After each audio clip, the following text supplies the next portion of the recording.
Hello! Welcome back. My name is Ari, and today we're gonna do another 24-hour reading challenge, readathon thing that I don't have a word for this.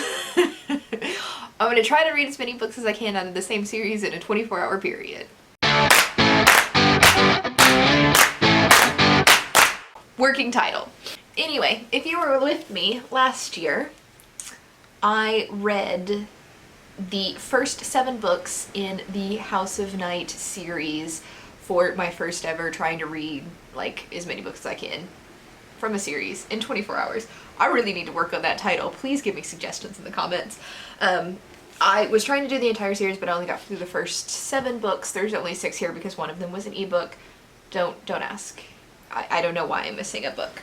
But I have the last 5 books in the series. Let's make this prettier. I have the last 5 books in the series that I am going to read in this 24-hour period. Now, technically speaking, if I finish the first 7 in 24 hours, then I should probably be able to get through 5 in less than 24 hours, unless something goes extremely wrong. Which is always a possibility, but we've got the last 5. So after some adjusting, we'll just show the 5 that I'm going to read right here. Before I really get into this, you probably want to know what the F the House of Night is about. And I'm here to kind of give you an update on what's going on in this series before I start reading this. House of Night follows teenage Zoe Redbird in an urban fantasy version of Tulsa, Oklahoma. What makes it urban fantasy, you ask? Well, I'm glad you ask. Zoe's a fledgling vampire, and she attends a fledgling vampire boarding school called the House of Night, thus the series title. Now, how vampires work in this universe is some young teenager person, I think it always has to be a teenager, during a hormonal change gets a crescent moon mark on their forehead and they die. And when they wake up after dying, they are a fledgling vampire, and they kind of, go to the school, learn how to be a vampire, blah, blah, blah, blah, blah. They don't have to feed off blood because they're not really quite a vampire yet. They're just potentially going to be a vampire. And after a few years, these children will either become full vampires or they will die again and stay dead permanently. I don't know if you can hear the wind in the background, but holy shit, it just got like super windy for absolutely no reason. Anyway, Zoe is not like other girls. Zoe is special to the goddess Nyx, and she's really into slut-shaming while having a reverse harem. So she insists that like every other girl who even vaguely flirts with a guy is a slut, and you get that throughout all of the books, while she is in a relationship with up to 5 different guys at one time. I have no problem with you being in relationships with multiple people as long as you're open about it, but probably try not to call other people sluts if that is the situation you're in. I mean, just saying. Just saying. The book I left off with was Burned, which was Stevie Ray's book. Stevie Ray is Zoe's best friend, and she is a new kind of vampire, a red vampire, that kind of was supposed to be evil, but through situations ended up potentially not necessarily being so evil, but some of them can be evil, but then the other kind of vampires can be evil too. This is the worst explanation ever. Stevie Ray is in love with the favorite son of the big bad guy, and that's obviously a complication because everybody wants to kill this guy, the guy Stevie Ray's in love with, and obviously they want to kill her or his dad because his dad's like the big bad guy, like, there you go. Big bad guy is named Colonna. It's been a minute, but I think that's right. And then his sons are known as Ravenmockers, and Stevie Ray is in love with like the head Ravenmocker, and I can't remember his name at all. From context clues, Stevie Ray is probably destined to return this Ravenmocker's humanity if she could keep him alive from her friends long enough to, you know, restore his humanity, and maybe provided that her friends don't all hate her for being in love with the bad guy. It's teenage books. They're stupid teenage drama. In Burned, or maybe the book right before Burned, they're kind of blending together. Zoe lost one of her many boyfriends, and she was big sad because she lost one of her many boyfriends, and I think she went to the underworld to try to bring him back, maybe? I don't remember why she was in the underworld. Maybe she died too. But she was big sad in the underworld and didn't want to come back. So dead boyfriend and dead human boyfriend and alive vampire boyfriend teamed up to make Zoe come back to herself and leave the underworld. Because Zoe is the protagonist, so she kind of needs to stay alive because we got 5 books left. And that's where I am. Obviously, if you haven't figured it out by now, there are gonna be a lot of spoilers in this vlog because I'm on the back half of the series. This series is extremely mediocre and it's going to be a lot of jokes about teen drama. And I hope you enjoy the fun that I am going to have reading these for the next 24 hours. There will be periodic check-ins for every book. I know in the last video I checked in at the halfway point of each book, but I think I'll just check in at the end of the book. And then that seemed to go better when I was doing the Wayward Children series, is just checking in at the end of the book, giving my thoughts on what went down in that book, and then moving on to what I expect from the next book. So, I will see you in the next clip when I am done with Awakened. Hi, same me. I'm back already. I forgot to tell you what this is about. I don't really know. It's been a while. Let's read the synopsis in here. Exonerated by the Vampire High Council and returned to her position as High Priestess at Tulsa's House of Night, Neferet has sworn vengeance on Zoe. Neferet's the other big bad. Dominion over Kelowna is only one of the weapons she plans to use against Z, but Zoe has found sanctuary on the Isle of Skye and is being groomed by Queen... Oh, fuck. How do you say this? Sgiach? S-G-I-A-C-H. I don't know how to say that. She's been groomed by Queen S to take over for her there. Being queen would be cool, wouldn't it? Why should she return to Tulsa? After losing her human consort, Heath, she will never be the same. And her relationship with her super hot warrior Stark may never be the same either. This is what I mean about this being a teen book and it being stupid. And what about Stevie Ray and Rephium? The Ravenmocker refuses to be used against Stevie Ray, but what choice does he have when no one in the entire world, including Zoe, would be okay with their relationship? Does he betray his father or his heart? In the post-pounding 8th book in the best-selling House of Night series, how far will the bands of friendship stretch, and how strong are the ties that bind one girl's heart? It promises to be dramatic, and I'll check back in with you when I'm done. Hello, yes. Is the lighting kind of atrocious from this angle? I think so. Let's actually tilt this down a little bit. Hello. Lighting's bad. We get it. First, I finished. These are like way prettier without the dust jackets on it. I don't know. Second, I got pizza. It was very important. But you don't care about my pizza. You want to know what the hell this book was about. So, plot of this book. How do we do this? Basically, Zoe gives up. That's the trope of the book, is she's tired of fighting evil because everything is so sad.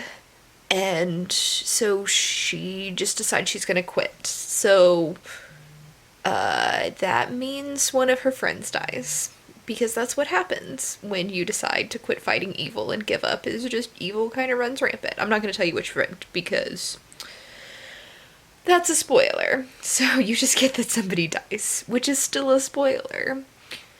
Don't question my motives. The start of the book had some off the page sex scenes for multiple characters, which I don't care about the sex scenes, but I'm kind of glad they're off page because this is a young adult book. So yeah, probably good. Then there are a bunch of pop culture references in here, which dates the book really bad. They're talking about like Glee, specifically like one of Kurt's solos from Glee, and Sookie Stackhouse, or True Blood, the television show, not the novels. There's a microaggressions throughout this entire thing towards like multiple cultures, and it's just they're there and they're kind of addressed but not really addressed well. One of the major things is there is a gay couple in this book, which, yes, you've got gay rep, which is great, but the characters are so just like stereotypically gay, and their entire personality is that they're gay. And that's like, thank you for the rep, but gay people are humans too. It's the only way I can think of to say that. Basically, the gay men are obviously not written by gay men. They're written by women who want a gay BFF. There are some consent issues in here. It's not like full-on sexual assault, but it's a very questionable consent situation. And then this has happened earlier in the book. Well, earlier in the series, there was just like full-on rape that has continuously, like even in this book, I think that happened like book 1 or book 2, and even in this book, it's still referenced as she made a bad decision instead of, will you stop going off phone? It was referenced as she made a bad decision instead of that a teacher just straight up brainwashed and raped her, which is really what happened. That was not her decision at all. One really weird thing in here is multiple times the word accoutrements was used. I don't know if I've ever in my entire life said that word out loud, and it's not something that I feel fits in with the normal vocabulary of teenagers. And it just felt like one of those words that were so weird. What else? Somebody was told to cowboy up, and that line physically hurt me. Like right here, I was so traumatized by the word, I guess, or by the phrase, I guess we need to cowboy up. Because that should not come out of anybody's mouth. There was a phrase in here that I very, very much enjoyed. And it said, if it has tires or testicles, it's going to give you problems. So, there's that. Anyway, this book is... It's lame. It plotted along with the story not very quickly. It seemed like there wasn't enough in this book to really keep me interested. If I wasn't doing like this particular challenge, I probably would have given up on the series at this book. Just comparatively speaking to what happened in the last book, it was just a very slow plotting book with no real decent drama. There was shit that happened at the end of the book. As I predicted, the Stevie Ray saves the Ravenmockers, or Rephraim's the Ravenmocker's soul, and now he's a real boy. And then there was a second death at the end of this book, which I also will not tell you which character died, so I'm not completely spoiling it to you. And Neferet killed a character as a sacrifice in order to create a, like, there's a word for it, and I can't remember, a vessel. Neferet killed one of the good guys, whatever, in order to create a vessel. It was like a human sacrifice to the dark in exchange for creating the vessel. And the sacrifice was flawed, so Nyx was able to influence the sacrifice by inserting Heath's soul into it when Heath is Zoe's dead human consort.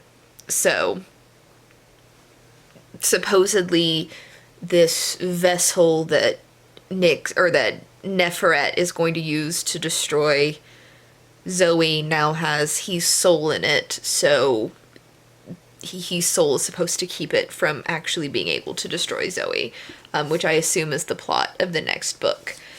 But time, what are we looking at for time? I am 3 hours and 41 minutes into this, which I think is a little bit longer than it took me to read last time, but not by much. I was like 3:20, 3:30. I will tell you that I have been getting like endless amounts of DMs while I'm sitting here trying to read. Everybody wants my attention tonight, whether it's for work or people just DMing me like jokes. I am extremely popular tonight, and I do not wish to be popular. Please leave me alone. Anyway, moving on. What's the next book? There's a coffee cup here.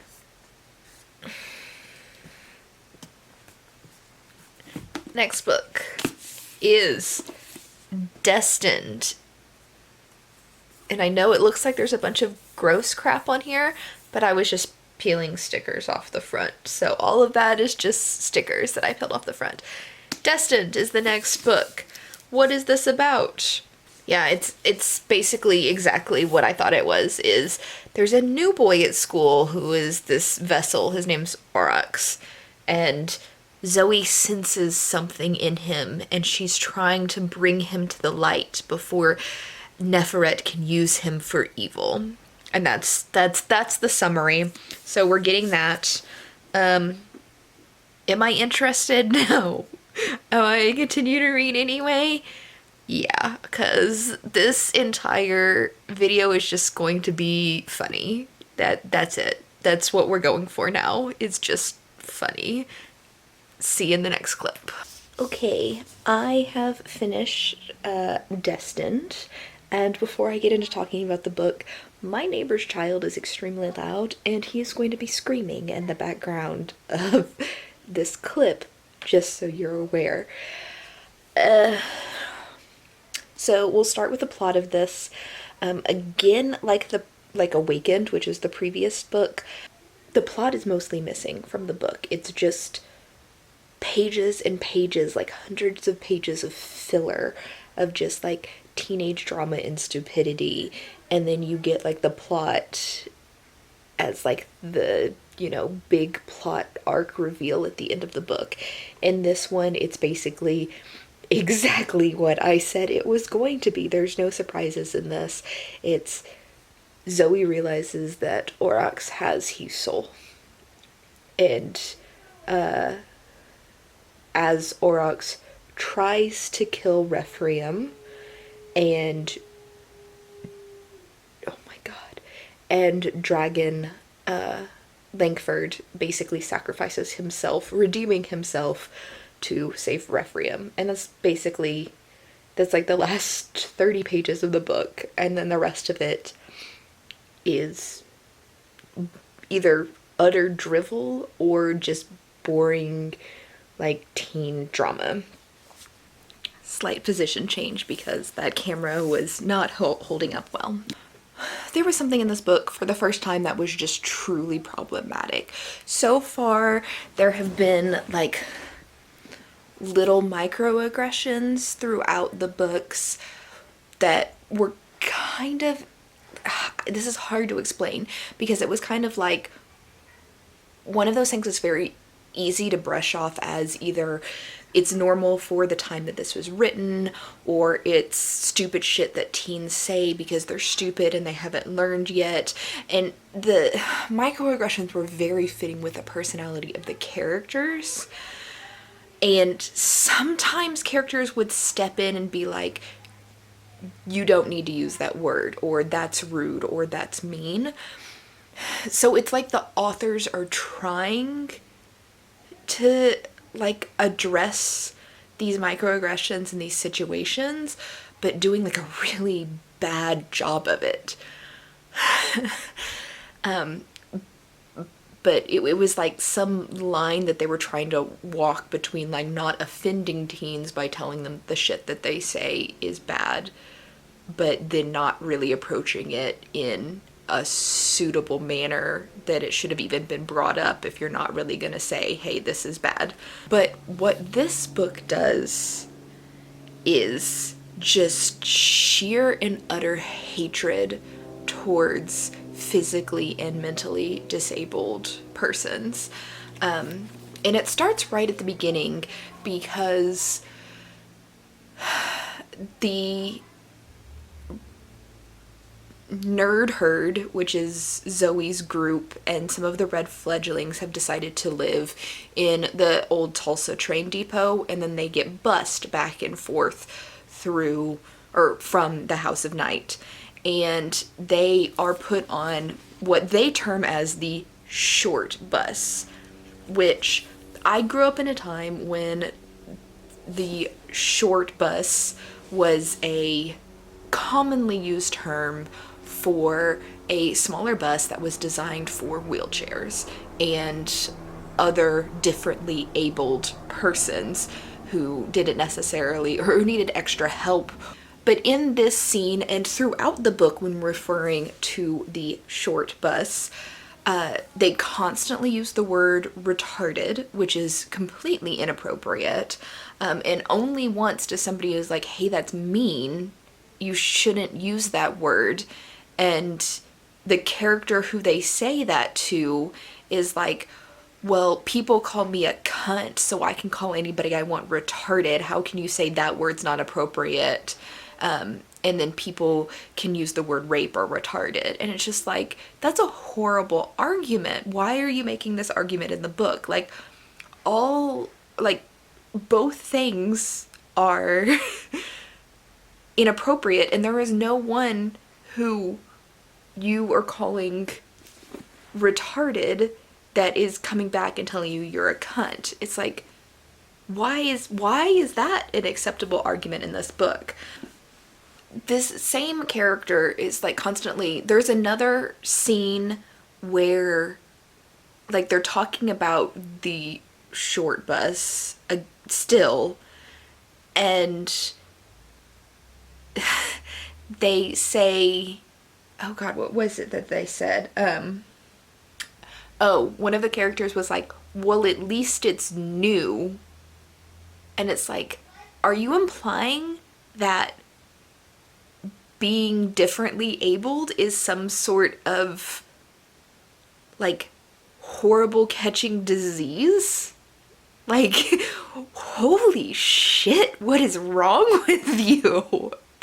And then another character links going to a nail spa with like getting HIV, because somebody says something about, why don't you go to a nail spa instead of filing your own nails? And she's like, I don't want HIV. And it's like, excuse me? That is extremely inappropriate. Another really big problematic thing is they're discussing rebirth at one point during this thing, and they decide, this group of teenagers decide that the worst thing for a wife beater to be reborn as is a woman from Afghanistan wearing a burqa. And it's just like, did you just excuse hatred and like beating women, saying that you believe possibly these women were wife beaters in a previous life? Like, did you just try to justify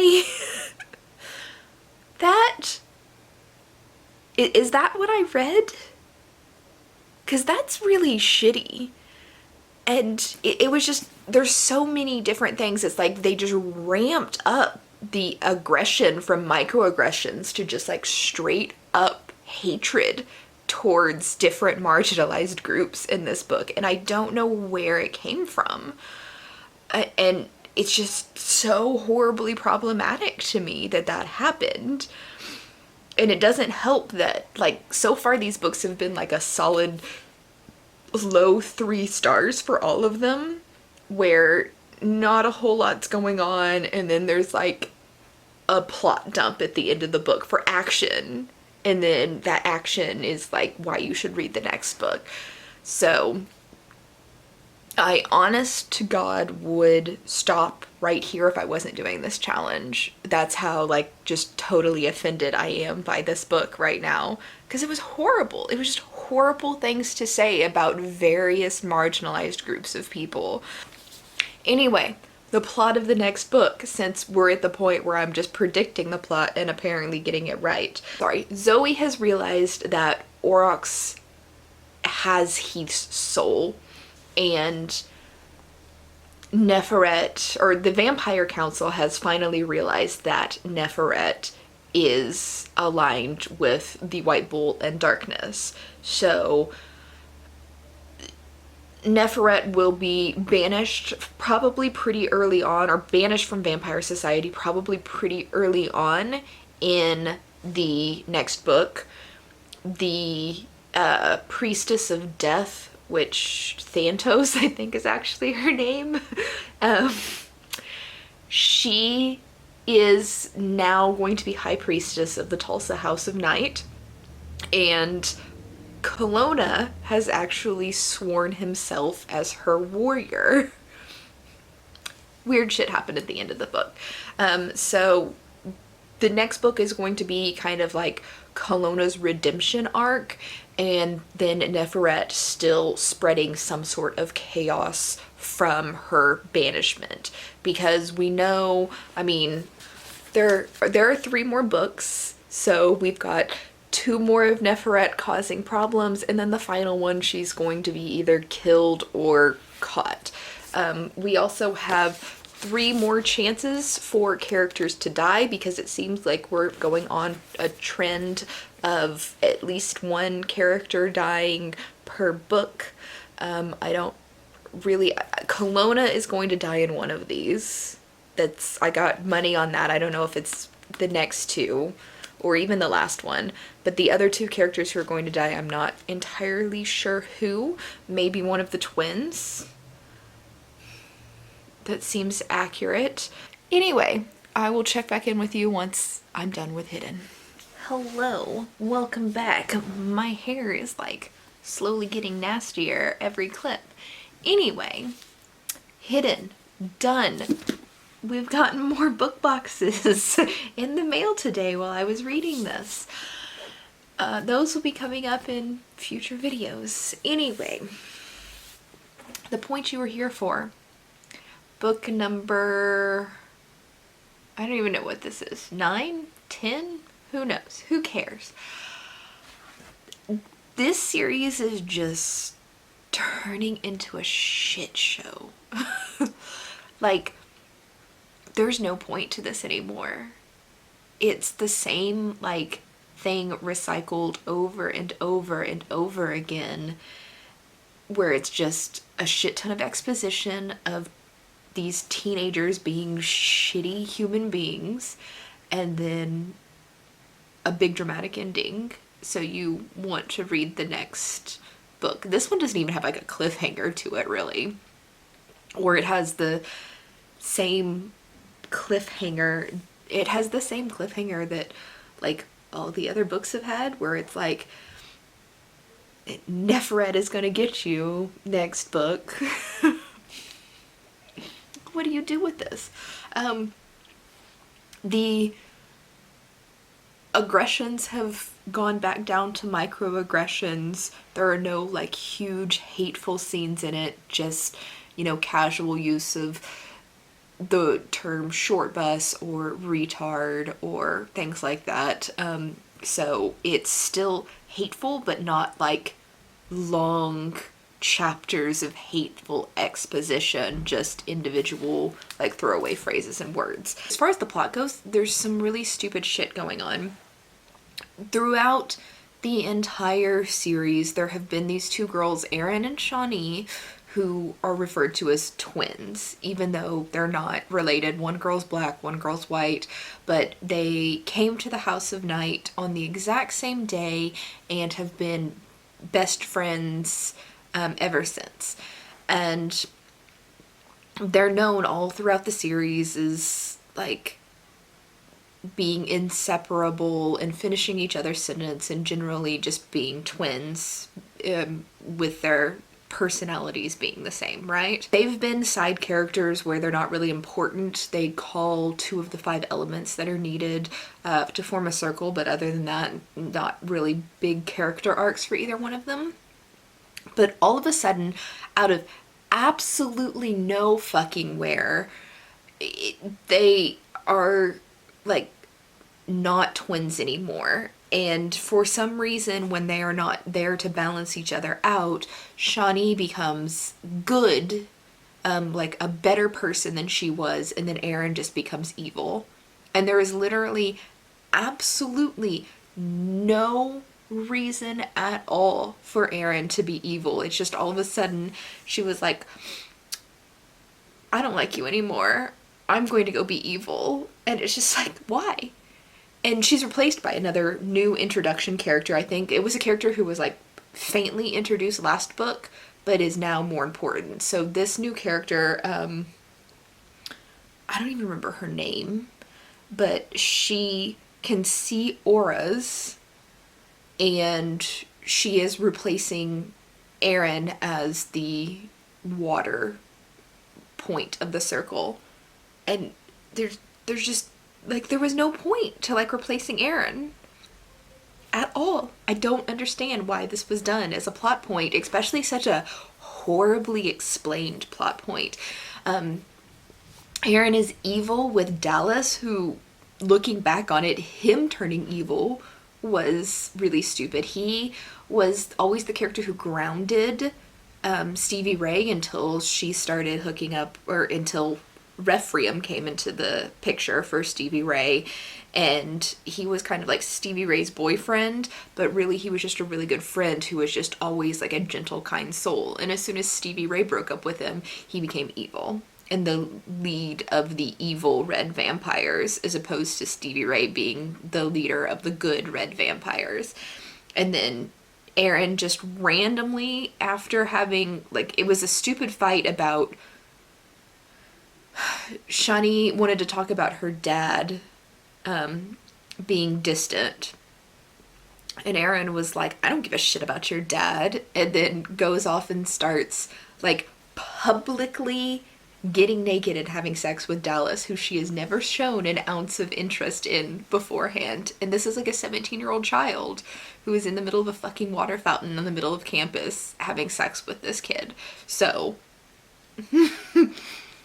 I can't explain where this plot is going. I assumed that Erin would die in this book because she, it's been a trend where somebody is dying in every book, and she's turned into the evil. She's been replaced, basically. So she is now a useless character who can easily die. She did not die in this book, but we still have 2 books to go, so still a possibility. Actually, no one really died in this book. Aurochs has been saved, and his soul has been revealed to be Heath, so now he's part of the good guys.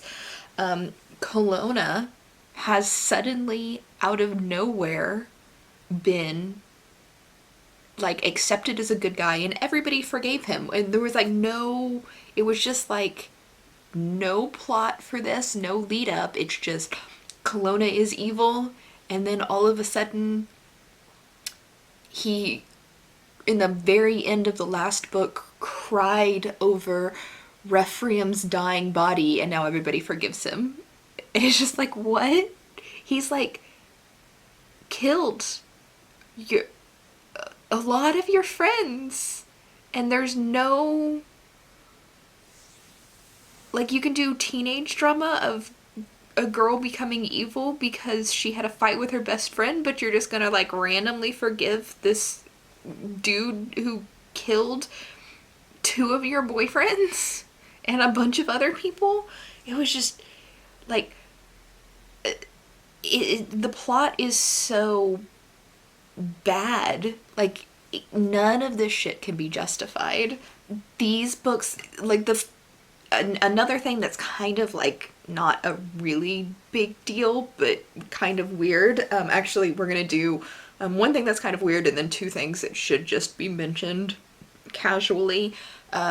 First off, the kind of weird thing is, like, the book started with just Zoe as the only point of view, and after about book 4, maybe book 5, it started adding in like 1 or 2 other people, and now like you literally get the POV of every single character, like side characters, people who don't matter, just everybody is a point of view, and none of them think or behave differently enough to be considered a point of view. Like, the whole book reads as like it's from one perspective, or it reads as like from a third person narrator who is watching these events from different people's views. Like, none of the characters have enough depth to really be individual things, so it should have been left only from Zoe's perspective, because at that point all of the personality being the same for every single page makes sense because it's all from the same perspective. Now that it's doing multiple perspectives, but they're all still like the same personality, just shows that the writing's not very good. This book does open with the death of 2 cats for absolutely no reason, and then a barn being set on fire to further a side romance plot that has literally fuck all to do with the entire story. This side romance plot between like a teacher and like an employee, that is not part of like the main character base, just seems to exist to fill pages. Like, it literally has absolutely nothing to do with the plot, like the main plot of the story, and could have easily been written out and basically taken, like, the last 4 or 5 books could have easily been fit into one book and taken out like half of the stupid drama in this book. So it's just like none of these books have a purpose in existing anymore. We're next on to Revealed.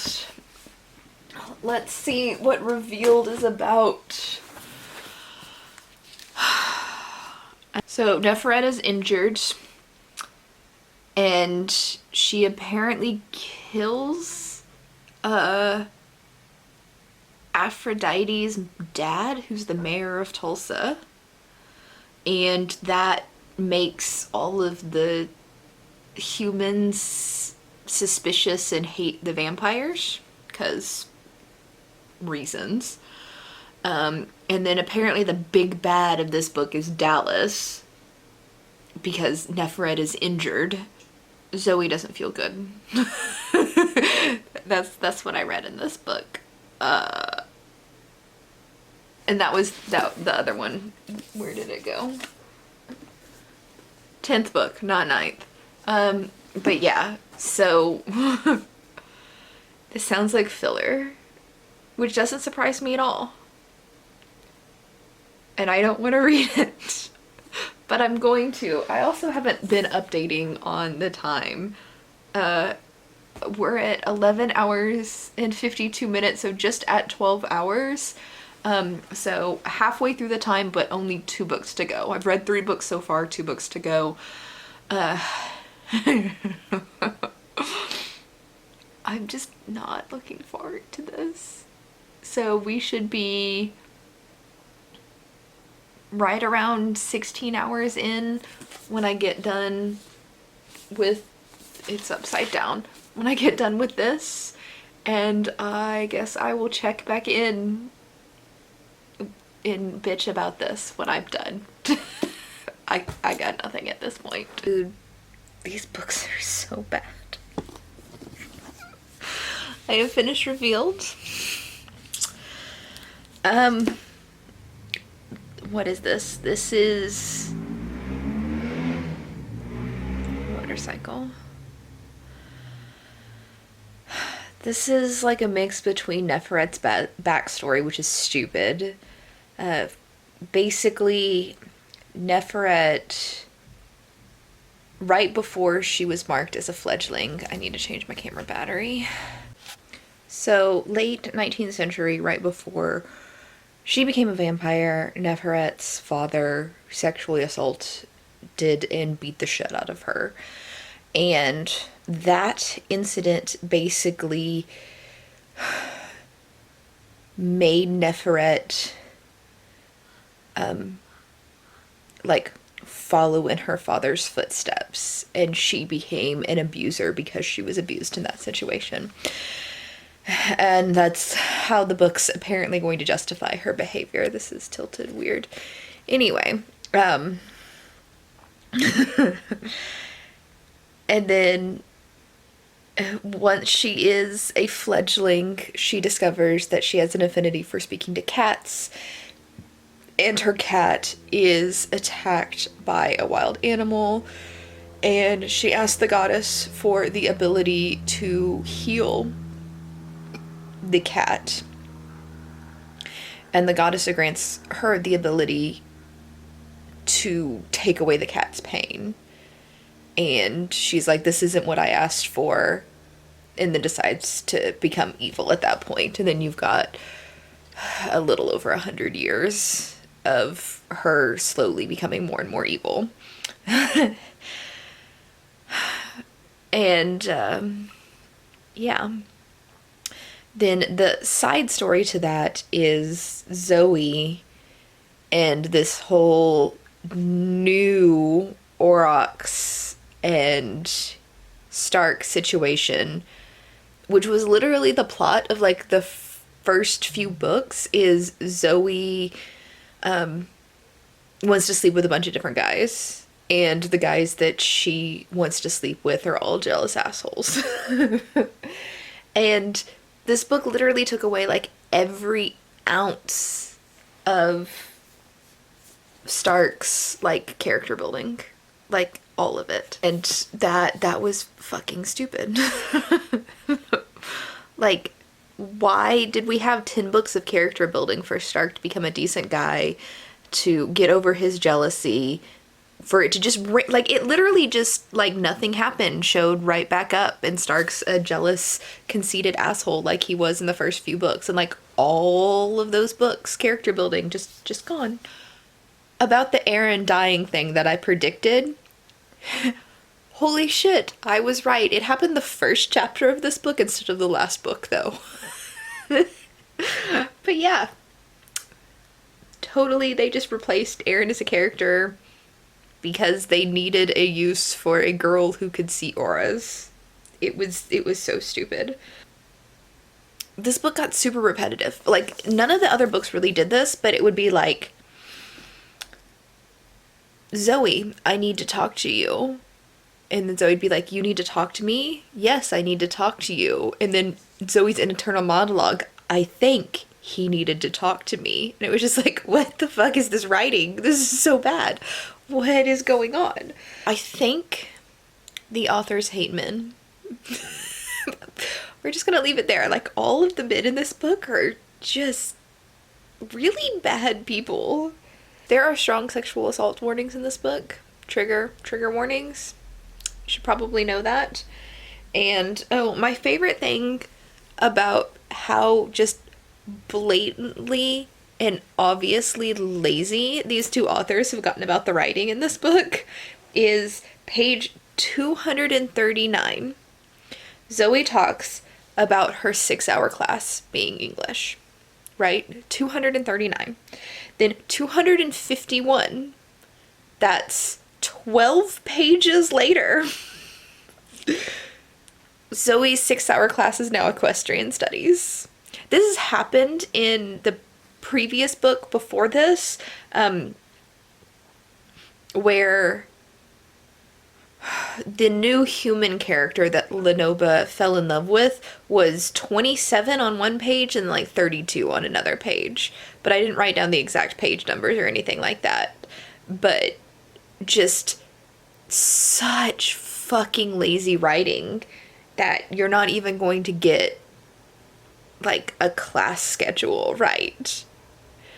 Like, these authors, they don't care. This is like money for them. People are reading these books just because they want to know what happens to the end, and they do not give a shit if this is edited right, if the characters are done right, what the story is about. There's no plot to this book. It's just Zoe's becoming more and more of a bitch because she's stressed out, and then the old magic is controlling her, which is just like this stupid plot point that was introduced for absolutely no reason, because this book series should have ended after book 4. And then Neferet is reliving her life, or her past life, whatever, as she heals from being kind of killed in the previous book. That's it. This is lazy, trashy writing by authors who do not give a shit about their characters or their fans, and they just want the money from the book sales because this is popular with teens, and every book ends on a cliffhanger, so everybody wants to know what happens in the next book.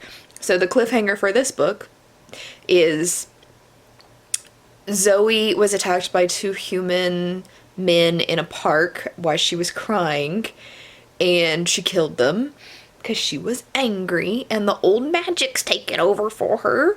And she got arrested and went to jail because she deserves this, and she just can't chance I deserve this, with which Aphrodite predicted would happen in one of her many vision things, which suddenly she decided not to tell Zoe, even though every other vision she's told Zoe about, this one she apparently wants to keep secret. And then Neferet kills an entire church of people, and she's also chanting, "I deserve this." So, what happens in the next book? Zoe gets out of jail and realizes that she doesn't deserve this. I guess I should hold up the next book, shouldn't I? Thank fucking God, final book. Zoe gets out of jail. She realizes that she doesn't deserve going to jail for killing these humans, and that the old magic has corrupted her, and all she really needs is Nyx, and she'll be saved. And they finally capture Neferet, who spends the rest of her life in jail. And everything ends happily ever after. I don't want to read this last book, but I'm gonna do it, so I'll be back in a second with some more salt. Okay, I'm done. I'm gonna try to make this short and sweet because I think by now y'all understand that this series is like so bad. The more I think about it, even like the more like huge plot holes and flaws that I see in it. I was obviously taking a shower a little bit earlier since my hair's all wet, and I was just thinking, like, Kelowna was supposed to be trapped in this universe by Cherokee, or he's supposed to be trapped in Tulsa by Cherokee women, like, thousands of years ago. He's been punished for thousands of years. There were no fucking Cherokee in Tulsa until, like, the late 19th century.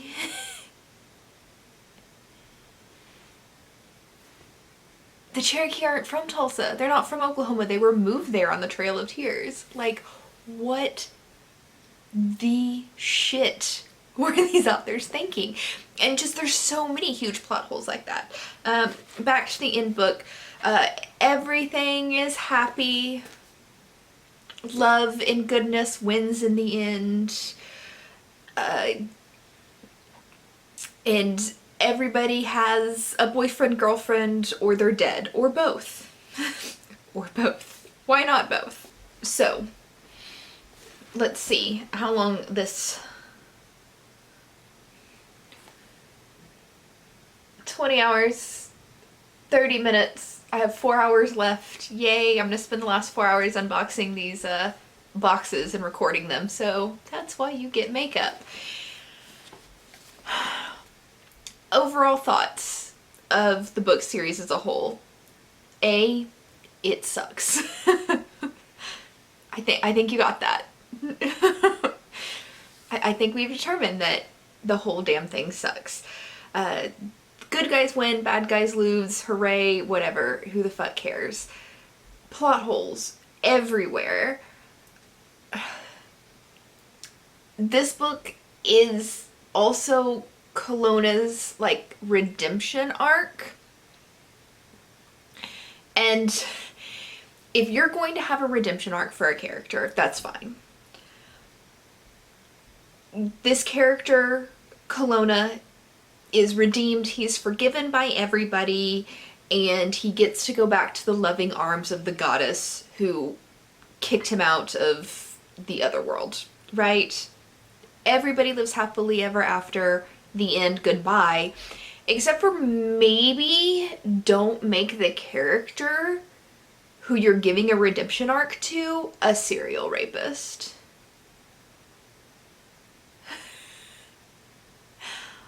I'm just saying, that probably wasn't the smartest idea if you're gonna redeem him. Maybe, like, everybody in this book forgave him, and I'm like, why? Like, he raped and killed multiple of your friends and family and your ancestors because he's been doing this for thousands of years. And you're just like, okay, you're good now. What?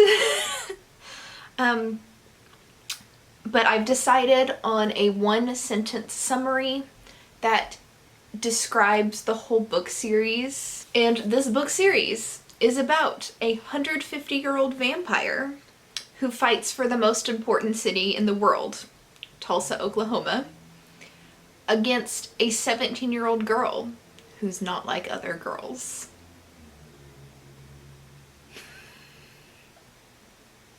And that's what this book series is about. And yes, it's as absolutely bad as it sounds. So, in conclusion, don't read this. Do not suffer like I just did. Next week, I am reading The Murderbot Diaries, which is going to be so much better than The House of Night. Like, worlds and worlds better than The House of Night. So next week, Murderbot Diaries, and there'll be plenty of videos in between now and then, and I will catch you in the next video. Bye!